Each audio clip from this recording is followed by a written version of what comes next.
அனைவருக்கும் வணக்கம். அவ்வளோதான், முடிஞ்சு போச்சு. சைமன் மென்டல் ஆகிட்டா அப்படின்றது கன்ஃபார்ம் ஆகி போச்சு. நேத்தைக்கு சைமனை போட்ட போடில் தலை தெரிச்சு ஓடிக்கிட்டு இருக்காங்க. எந்த பக்கம் ஓடுறதுனே தெரில. நிறைய நடந்திருக்கு. ஆக என்ன ஆயிட்டுன்னு பார்த்தீங்கன்னா, News18 தமிழ்நாடு சேனல் இருக்கு இல்லையா, அந்த சேனலுக்கு நம்ம மேதகு பிரபாகரன் அவர்களுடைய அண்ணன் மகன் பேட்டி கொடுத்துருக்காப்புல. அவருடைய பேர் பார்த்தீங்கன்னா கார்த்திக் மனோகரன். அந்த பேட்டியில் சைமன் இத்தனை நாளும் எல்லார்கிட்டையும் நாடகம் ஆடிட்டு இருந்தது எல்லாத்தையுமே அவர் அம்பலப்படுத்திட்டார். முதல்ல அவர் பேட்டி கொடுத்ததே பெரிய விஷயம்.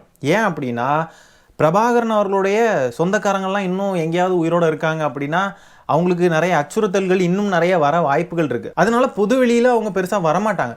ஆனால் அதையும் தாண்டி அவங்க இந்த அளவுக்கு பேட்டிலாம் கொடுத்துருக்காங்க அப்படின்னா, அதையும் தாண்டின அச்சுறுத்தல் நிறைய மக்களுக்கு இருக்குது, தமிழ்நாட்டுக்கு இருக்குது, தமிழ் மக்களுக்கு இருக்குது. அப்படின்றதுனால வெளியே தைரியமாக பேட்டி கொடுத்துருக்காங்க. அந்த பேட்டியை பார்த்ததுலேருந்து சைமன் செபாஸ்டியன் பித்து பிடிச்ச மாதிரி நாயாட்டம் சுற்றிக்கிட்டு இருக்கான். தலையை கொண்டு போய் இந்த நாய் ஏதாவது பானைகளை விட்டுக்கிட்டு ஓடிக்கிட்டே தெரியுமா, அங்கிட்டுன்னு ஓடிக்கிட்டு இருக்கும் தெரியுமா, அந்த மாதிரி தலையை கொண்டு போய் மாட்டிக்கிட்டு முடிச்ச மாதிரி அங்கிட்டும் ஓடி நாயாட்டம் அலைஞ்சிக்கிட்டு இருக்காங்க. அதன் வெளிப்பாடா இன்னைக்கு பேட்டி கொடுத்துருக்கான் நிறைய சேனல்ஸுக்கெலாம். அதில் புதிய தலைமுறைக்கு பேட்டி கொடுக்குறப்போ பிரபாகரனுடைய அண்ணன் மகனை கெட்ட வார்த்தை போட்டு திட்டுறான். தேப்பயலை அப்படின்றான். இந்த தேப்பையன் மேதகு பிரபாகரனுடைய அண்ணன் மகனை தேப்பயன் அப்படின்றான். அந்த காணொலியை லைட்டாக பாருங்க. இப்போ பிரபாகரோட அண்ணன் மகன் தெரிவித்த கருத்து பெரிய விமர்சனத்துக்குள்ளாயிட்டு இருக்கு. நீங்கள் பிரபாகரோட இருந்த புகைப்படம்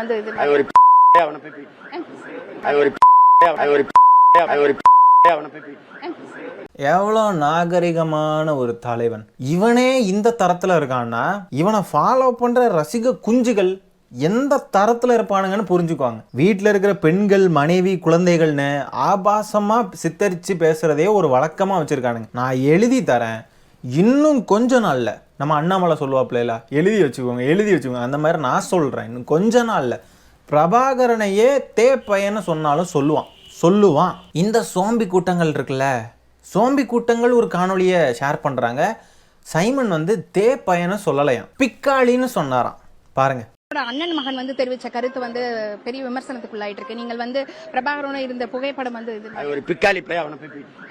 இதுதான் சைமன் செபாஸ்டியன் உண்மையாக பேசின வார்த்தையாம், பிக்காளின்ற வார்த்தை யூஸ் பண்ணான். சரி, புதிய தலைமுறை அவங்களுடைய சேனலில் ஒளிபரப்புன வீடியோவில் பீப் போட்டிருக்காங்க. அவன் பேசின வார்த்தையை கேட்க முடியாதுன்றதுனால பீப் போட்டிருக்காங்க. அந்த பீப் போட்ட இடத்துல என்ன வார்த்தை வரும்ன்றது உங்களுக்கு எப்படி தெரியும்? ஒரிஜினலாக ரெக்கார்ட் பண்ண ஃபுட்டேஜ் புதிய தலைமுறை கிட்ட தான் இருக்கும். புதிய தலைமுறையே அது கெட்ட வார்த்தைன்னு சொல்லிக்கிட்டு பீப் போட்டிருக்காங்க. முதல்ல அந்த இடத்துல ஏன் பீப் போடணும்? இப்போ பிக்காளி பையன்னு சொல்கிறார் அப்படின்னா ஏன் பீப் போடணும்? அந்த வார்த்தை கெட்ட வார்த்தை அப்படின்றதுனால தான் பீப் போட்டிருக்காங்க. சரி, அப்படியே அவன் பிக்காளி பையன்னு சொல்லியிருந்தாலும் இவன் யார் அதை சொல்கிறதுக்கு? பிரபாகரனுடைய அண்ணன் மகனையே பார்த்து பிக்காளி பையன்னு சொல்கிறான், பிரபாகரனை தலைவன் சொல்கிறான். பிரபாகரன் உயிரோட இல்லை. பிரபாகரன் உயிரோடு இருந்திருந்தார் அப்படின்னா பிரபாகரன் அவர்களை தலைவராக இவன் ஏற்றிருக்க மாட்டான். இவன் இறந்து போனவங்களை தூக்கி வச்சு அவன் தலைவன் சொல்கிறது, இல்லைனா இறந்து போனவங்களை எதிரின்னு சொல்கிறது, இறந்து போன 2 பேரை கொண்டாந்து எதிர் துருவமாக்குறது, இறந்து போனவங்க பேசின கருத்துக்களை கொண்டாந்து எதிர் துருவமாக்குறது, அவங்க பேசவே இல்லைன்னு சொன்னாலும் இவனா ஒரு விஷயத்தை கதை கட்டிக்கிட்டு கொண்டு வந்து பொது வெளியில் வாந்தி எடுக்கிறது, அந்த வாந்தியவே திரும்பி நக்குறது. இந்த லட்சணத்தில் இந்த நாய் இருக்கிறப்போ இந்த நாய் பிக்காளி பையனை சொன்னானா? பிக்காளி பையன்றது ஒன்று கெட்ட வார்த்தை இல்லையே, அப்படியே அவன் சொல்லியிருந்தாலும் அவன் ஏன் சொல்கிறான்? அவன் ஏன்டா சொல்கிறான்? அது மட்டும் இல்லாமல் அவன் யூஸ் பண்ணுற வார்த்தை யார்கிட்டனா ஒரு பெண் நிருபர்கிட்ட, வெக்கங்கிட்டவன். அது மாதிரி நான் அந்த பேட்டியை ஃபுல்லாக பார்த்தீங்கன்னா ஒரு இடத்துல அந்த பெண்ணுடைய கையை தொடுறது மாதிரி போகிறான், தொடுற மாதிரி போகிறான். எதுக்கு அவன் கையை தொடுறதுக்கெலாம் போகிறான்? அது மாதிரி தந்தி டிவிக்கு ஒரு பேட்டி கொடுத்துருக்கான் ஒரு ஆண்கிட்ட. அந்த ஆண் நிருபர்கிட்ட பேட்டி கொடுக்குறப்போ அவன் கையை பிடிச்சி இறக்குறான். நீ யாரா கையை பிடிக்கிறதுக்கு நாய? அந்த பெண்ணை தொடதுக்கு போகிறான். இவனுக்கெல்லாம் இப்போ என்ன தைரியம் இருக்குது? இவன் யார் அதெல்லாம் தடுக்கிறதுக்கு? இவன் யார் கையை பிடிக்க போகிறதுக்கு? வக்கு இருக்கிறவன் அந்த பெண் கொஸ்டின் கேட்குறதுக்கு பதில் சொல்லணும். அப்படி பதில் இல்லாதவன் பொத்திக்கிட்டு அப்படியே போயிடணும். இல்லைங்க, எனக்கு விருப்பம் இல்லைங்க இதெல்லாம் பற்றி பேசுகிறதுக்குன்னு போயிட்டே இருக்கணும். அதை விட்டுக்கிட்டு கெட்ட வார்த்தை போடுறது, அந்த பெண் முன்னாடி ஒரு அருவருக்கத்தக்க வகையில் ஒரு வார்த்தையை யூஸ் பண்ணுறே, வெக்கம் கெட்டவனே, கேவலமாகவே இருக்காதடா நாயை. இதில் வேற தூக்கிக்கிட்டு வந்துட்டானுங்க சோம்பிகள்லாம், வெக்கம் கெட்டவனுங்க. அவதூறு பரப்புறீங்களேடா, கருத்தியெல்லாம் மோத வக்கில்லாமல் இப்படி அவதூறு பரப்புறீங்களடா, வெக்கம் கெட்டவனுங்களா? அவன் வெட்ட வெளியிலே இப்படி கொச்சையாக பேசி வச்சுருக்கான். இப்படிப்பட்டவனை தலைவன் தூக்கிட்டு அவனுக்காக சொம்பு தூக்கிட்டு திரியுறீங்களா? வெக்கமா இல்லையாடா? சோறு தானடா திங்கிறீங்க. நம்மளுக்கு இந்த பிளட் ப்ரெஷர்லாம் கொடூரமாக ஏறுதுங்க. நம்மளுக்கு பேசக்கூடாது, வார்த்தைகளை பார்த்து பேசணும்னு பார்த்தா பேச வச்சுக்கிட்டே இருக்கானுங்க. திரும்ப திரும்ப வந்து கதறது இன்ஸ்டாகிராமில் எல்லாம் எனக்கு டிஎம்மில், எங்கள் அண்ணனை ஏன்டா பேசுகிற, எங்கள் அண்ணன் என்னடா பண்ணார், எங்கள் அண்ணன் நல்லது எவ்வளோ பேசுகிறாரு, எங்கள் அண்ணன் நல்லது என்ன பிடுங்கினாரு, என்னடா அப்படி பிடுங்கினா வாயில வருது. உங்கள் வீட்டில் பெண்கள் இல்லையா, குழந்தைகள் இல்லையா? எங்கள் அண்ணனை ஏன் இப்படி நாகரிகம் இல்லாமல் பேசுகிறீங்க, அநாகரிகமாக ஏன் பேசுகிறீங்க? அவனுக்கெல்லாம் அப்படி தான் பேச முடியும். நாகரிகமாக யாரை டீல் பண்ணணுமோ அவங்கள தான் டீல் பண்ண முடியும். இந்த மாதிரிப்பட்ட எச்ச பொறுக்கிகளை அநாகரிகமாக தான் டீல் பண்ண முடியும். எஸ், அநாகரிகமாக தான் இருக்கும், அநாகரிகமாக தான் பேசுவோம். நாங்கள் அப்படியே ஜென்டில்மேன் அப்படின்னு காட்டுறதுக்கு எங்களுக்கு தேவையில்லை. இந்த சைமன் செபாஸ்டியன் விஷயத்தில் அப்படி எங்களை அநாகரிகமாக பேசுகிறீங்க அப்படின்னு பார்க்குறவங்களாம் தயவு செஞ்சு சப்ஸ்கிரைப் பண்ணாதீங்க. அப்படி சப்ஸ்கிரைப் பண்ணியிருந்தாலும் அன்சப்ஸ்கிரைப் பண்ணிட்டு தயவு செஞ்சு போயிருங்க. இப்படி ஒரு துரோகி நாயை, இப்படி ஒரு இனத்துரோகியை நாங்கள் வந்து நாகரிகமாக டீல் பண்ணணும்லாம் எங்களுக்கு தோணலை. உண்மையாகவே தமிழ் மக்கள் மேலே, தமிழ் மேலே பற்று கொண்டவங்க இந்த நாயெல்லாம் செருப்பு கலத்தி தான் நாங்கள்லாம் அடிப்போம். இவனையெல்லாம் நாகரிகமாக டீல் பண்ண முடியாது. நாங்கள் சொல்கிறது அரசியல் ரீதியாக. போகிற போக்கில் இவன் பேசிக்கிட்டு போவான், இவனை வந்து நாகரிகமாக பேசணும். போகிற போக்கில் வந்து தந்தை பெரியாரை எவனாலும் கேவலமாக பேசலாம், எவனாலும் இப்போ வர்ற சின்ன சின்ன பசங்கள்லாம் வந்து எவனாலுமே தந்தை பெரியாரை ஒருமையில் பேசலாம். சூரியாருன்னு பேசுகிறானுங்க, அந்த இவன் பேசுகிறானுங்க, இந்த மவன் பேசுகிறானுங்க, பேசலான்ற ஒரு நிலையை இவன் உருவாக்கி வச்சுருக்கானே. அப்போ இவனை எவனாலும் பேசலாம்ல. இவன் ஒரு ஆளுமயிரே கிடையாது. தந்தை பெரியார் எவ்வளவோ விஷயங்கள் செஞ்சுருக்கிற தலைவரையே கொச்சையாக பேசுகிற ஒரு நிலைமையை இன்றைக்கி தமிழ்நாட்டில் இவன் உருவாக்கி வச்சுருக்கானா. அப்போ இவனெல்லாம் என்ன இதுக்கு நாங்கள்லாம் சும்மா விடணும்? இவனை எல்லாரையும் பேச வைப்போம். இன்றைக்கி நான் பேசுகிறதில்ல, யாருனாலும் பேசுவோம். இதை தான் அதர்மம் மனோஜ் தோழர் முன்னாடியே சொல்லிக்கிட்டு இருக்கார். இவனுக்கெல்லாம் மரியாதை கொடுக்கக்கூடாது. ஆனாலும் நாங்கள்லாம் கண்ணியமாக சரி நாகரிகமாக பேசணும். அவர்கள் நான்லாம் அண்ணேன்னு பேசுவேன், சீமான் அண்ணன் அப்படின்னு பேசுவேன்.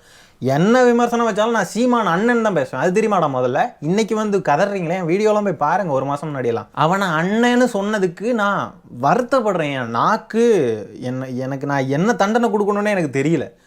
அவனை அண்ணன்னு சொன்னதுக்கு நான் ரொம்ப வருந்துறேன். உண்மையாகவே மன்னிப்பு கேட்டுக்கிறேன். தயவு செஞ்சு மக்களே, அண்ணன்னு சீமான நான் பதிவு பண்ணேன் தெரியுமா, அதுக்கெல்லாம் நான் சேர்த்து மன்னிப்பு கேட்டுக்கிறேன். என்னை மன்னிச்சிருங்க. இந்நேரத்துக்கு பிரபாகரன் அவர்களுடைய அண்ணன் மகனுடைய லேப் டெஸ்ட்லாம் வந்திருக்கும். யூரின் டெஸ்ட்டு எல்லா டெஸ்ட்டும் எடுத்திருப்பானுங்க இல்லையா? பிரபாகரன் அண்ணன் மகன் கொல்ட்டி அதானடா? ஆமாண்ணே. பிரபாகரன் அண்ணன் மகன் ஒரு வடுக வந்தேரி அப்படிதானடா? ஆமாண்ணே. பிரபாகரனுடைய முன்னோர்கள்லாம் ஆந்திரால இருந்து பஞ்சம்புளைக்கு வந்தவங்க அப்படிதானடா? ஆமாண்ணே. பிரபாகரனுடைய அண்ணன் மகன், கூட பிறந்த அண்ணனுடைய மகன், அவர் வந்து சொந்தமே இல்லையா, இவர் பிரபாகரனுடைய மூத்த மகனா? அப்படியா?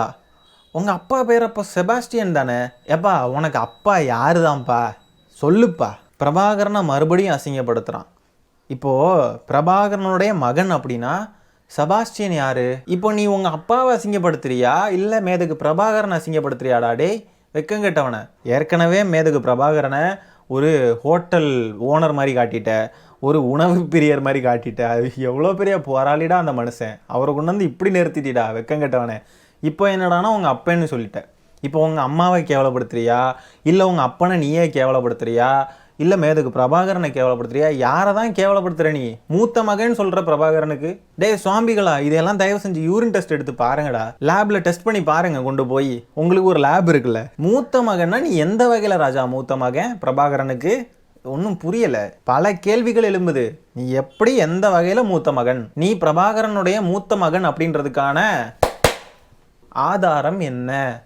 நமக்கு இருக்கிற டென்ஷனில் நம்ம இந்த கை தட்டுறது கூட பாருங்க, அப்படி ஒரு மாதிரி இப்போ அடிச்சம் தெரியுமா, இதுக்கு நடுவில் சைமனை வச்சு சப்பிடலாம் போல இருக்குது. அவ்வளோ கோபம் வருதுங்க. ஆனால் ஒருபோதும் குரல் சேனல் வன்முறையை ஆதரிக்காது. இப்படி நான் நசுக்கிறேன் அப்படின்னு சொன்னது அவனை அரசியல் ரீதியாக நசுக்கி தூக்கி கெட்டாசிடணும். அண்ணனுக்கு இல்லாத கெட்ட வார்த்தைகளா நிறையா இருக்குது. அதில் கொஞ்சம் டீசெண்டான கெட்ட வார்த்தை இந்த பிக்காளி பாயை. அந்த பிக்காளி பாயில் கொண்டு வந்து இதில் ஒட்டிட்டானுங்க. அடே, பிரபாகரன் அவர்களுடைய அண்ணன் மகனை தேப்பயல் அப்படின்னு சொல்கிறப்போ இப்படி 3 பெண் திலகங்கள் பக்கத்துலேயே நின்று சிரிச்சிட்டு இருக்காங்க. ப்ரோ, பிரபாகரன் அண்ணன் மகன்லாம் என்ன ப்ரோ, எங்களையே பார்த்து பிசிறுன்னு சொல்கிறான் ப்ரோ. நாங்கள்லாம் எங்களுக்கு சொரணையே கிடையாது ப்ரோ. பெண்களை எத்தனை இடத்துல இழிவு பண்ணி பேசியிருக்கான் இந்த சைமன். ஆனாலும் அந்த கட்சியில் பெண்கள் இருக்காங்கன்னா அந்த பெண்களை நாம் என்னவென்று சொல்வதென்று தெரியவில்லை. இப்படி ஒரு ஈனப்பிறவியை நாம் தலைவனாக வைத்து கொண்டிருக்கிறோம் என்று கொஞ்சம் கூட உங்களுக்கு உடல் கூசவில்லையா பெண்களே, பெண் திலகங்களே? சைமனுக்கு மண்டைக்கு பைத்தியம் பிடிச்சிருச்சுங்க. இன்னைக்கு வேற 3000 பேர் அவன் கட்சியிலேருந்து வெளியேறி நம்ம திமுகவில் வந்து சேர்றாங்க. இந்த மாதிரி பல விஷயங்கள் அவனை பைத்தியமாக்கி விட்டுருச்சு. பைத்தியம் ஆயிட்டான். அவ்வளோதான், இனி காப்பாற்ற முடியாது. ராஜா, நீ மூடிக்கிட்டு ஒழுங்கா பொத்துனாப்புல உன் வேலையை பார்த்துக்கிட்டு போயிருந்தானா இன்னைக்கு நிம்மதியாக இருந்திருந்திருக்கலாம். இன்னைக்கு பாரு, நீ வந்து பெரியாரை தொடுறேன்ற பேரில் நீயே உனக்கு உன் தலையில் மண்ணள்ளி போட்டுக்கிட்டு. அது மட்டும் இல்லாமல் இன்னொரு அறிவுபூர்வமான கேள்வி கேட்டிருக்கான் சைமன் செபாஸ்டியன். என்ன தெரியுமா, அம்பேத்கரை முழுமையாக படித்தவன் எவனாவது அம்பேத்கரை கொண்டு வந்து பெரியாருடன் ஒப்பிடுவானா அப்படின்றது தான் சைமன் செபாஸ்டியன் சொல்லியிருக்கான். வேற விஷயங்களை பேசுறதுக்கு முன்னாடி முதல்ல நான் தாவேகா தலைவர் விஜய் அவர்கள்கிட்ட ஒரு கேள்வி வைக்கணும். ப்ரோ, இப்போவாது வாயை திறப்பீங்களா ப்ரோ? அவன் லிமிட்டை மீறி பேசிக்கிட்டு போகிறான் ப்ரோ. உங்களுடைய கொள்கை தலைவரில் முக்கியமான முதன்மையான கொள்கை தலைவரான தந்தை பெரியார் அவன் டச் பண்ணிக்கிட்டே இருக்கிறான் ப்ரோ, டேமேஜ் பண்ணிக்கிட்டே இருக்கிறான் ப்ரோ. வெளியே வந்து பேசவே மாட்டீங்களா? நீங்கள் பேசுவீங்களா மாட்டீங்களா? அப்போது உங்களுடைய கொள்கை தான் என்ன? தந்தை பெரியாரை நீங்கள் வந்து இந்த மாதிரி ஒருத்தன் டேமேஜ் பண்ணுறப்போ எதிர்த்து குரல் கொடுத்து பேச மாட்டீங்கன்னா அப்போ என்ன ப்ரோ, நீங்கள் எதுக்கு ப்ரோ அரசியல் வந்தீங்க? இல்லை கேள்வி கேட்க தான் பயமாக இருக்கா?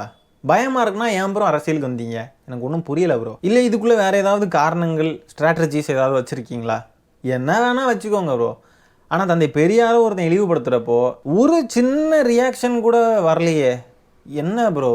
வழக்கம் போல் அவன் வேலையை பார்த்துட்டான். யார்? சைமன் செபாஸ்டியன். பெரியாரையும் அம்பேத்கரையும் எதிராக கொண்டு வந்து நிப்பாட்டிட்டான். இந்த எச்சப்பையன் முதல்ல அம்பேத்கரையும் பெரியாரையும் முழுசாக படித்து நம்ம சொல்ல வேண்டிய தேவையில்ல, அவன் முழுசாக படிச்சிருப்பான், படிச்சுட்டு தான் பேசுகிறான். இப்போ நான் வந்து முழுசாக படிக்காமல் நான் பாட்டுக்கு எதையோ ஒன்று உளறிட்டேன்னு வச்சுக்கோங்களேன்.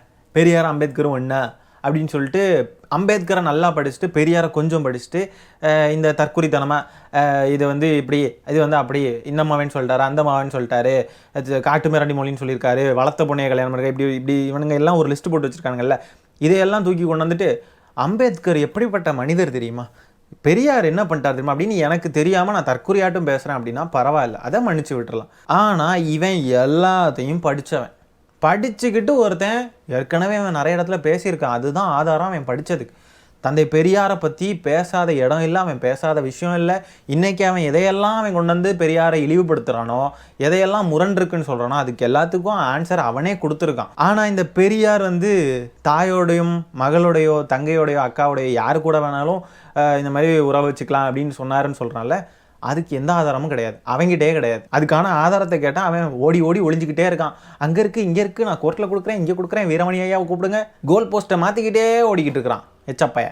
பிரபாகரனே உயிரோடு வந்து இந்த நாத்தாகா ஜோம்பிகள் கிட்டலாம், டே உங்கள் அண்ணன் புழுகிறான்டா, எனக்கும் அந்த ஆமக்கறிக்கும் இட்லி கறிக்கும் இதுக்கும் அதுக்கும் சம்மந்தம் இல்லைடா, AK-74 எனக்கு சம்மந்தம் இல்லைடா அப்படின்னு சொன்னாலும் பிரபாகரனே பார்த்து நீ ஒரு ஊப்பி, நீ ஒரு கொல்ட்டி, நீ ஒரு வந்தேரி, நீ ஒரு வடுக வந்தேரி அப்படின்னு சொன்னாலும் சொல்லுவானுங்க. இந்த பிரபாகரன் அவர்களுடைய அண்ணன் மகன் கார்த்திக் மனோகரன் பேசினாப்ல, அதில் முக்கியமான ஒரு விஷயம் இருக்குங்க, அதை பற்றி உங்ககிட்ட பேசணும். பிரபாகரன் அவர்களை சைமன் செபாஸ்டியன் பார்த்ததே 2 நிமிஷம் தான் அப்படின்னு பதிவு பண்ணியிருக்காப்ல. அந்த ஃபோட்டோ எடுக்கிறதுக்காக மட்டும்தான் பார்த்துருக்காப்ல, ஃபோட்டோ எடுக்கவும் செஞ்சுருக்காப்ல.